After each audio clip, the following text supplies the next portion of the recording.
አንድ ሰው መንግስት ደሞዝ ብቻ ይበቃኛል ብሎ ለኖር ቢል እንዴት ነው በዚህ ሰዓት የሚኖረው? እና ፋይናንሻል ኮንስትሬንቱ ምንም ጥያቄ የለው።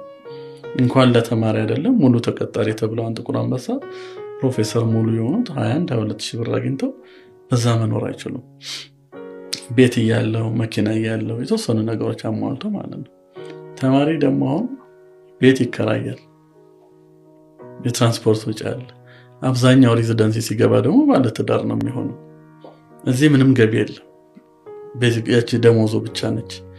በተለይ ሰርጀሪ ስትማር ደግሞ ፕራይቬት ለስራ ካልክ ኤግዞስሽኑን አስበው ንባብ በደንብ አታነብም። እና ፋይናንሻል ኮንስትሬንት ሬዚደንቶች እንዲያቋርጡ እንደሚያደርግ በጣም ግልጽ ነው።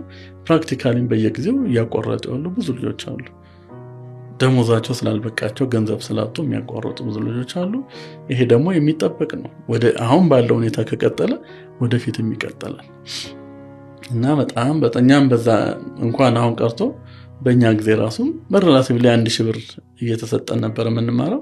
ሳማውት ቤተር ነው ከአሁኑ አንጻር ነው። ግን የዛን ጊዜ ቢሆን ብዙ የሚጎሉ ነገሮች ነበሩ። ሐኪም አሁን ባለው ደሞዝ መኪና እንዲገዛ አይደለም፣ ቤት እንዲሰራም አይደለም፣ እንዲዝናናም አይደለም። እንኳን ጥያቄ ጠይቄያለሁ።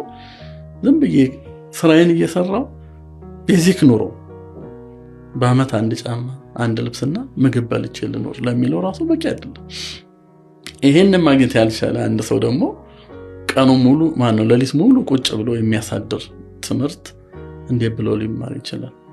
ገጠር ያለችው ባለቤቱና ልጆቹ የሚጠብቁበት ነገር አለ።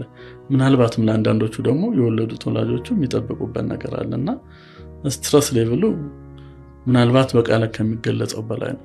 ብዙ ልጆችም እያቋረጡ ነው አሁን በዚህ ፋይናንሻል ሪዝም ማለት ነው። ወደፊትም ነገር ካልተስተካከሉ ይቀጥላል ማለት ነው።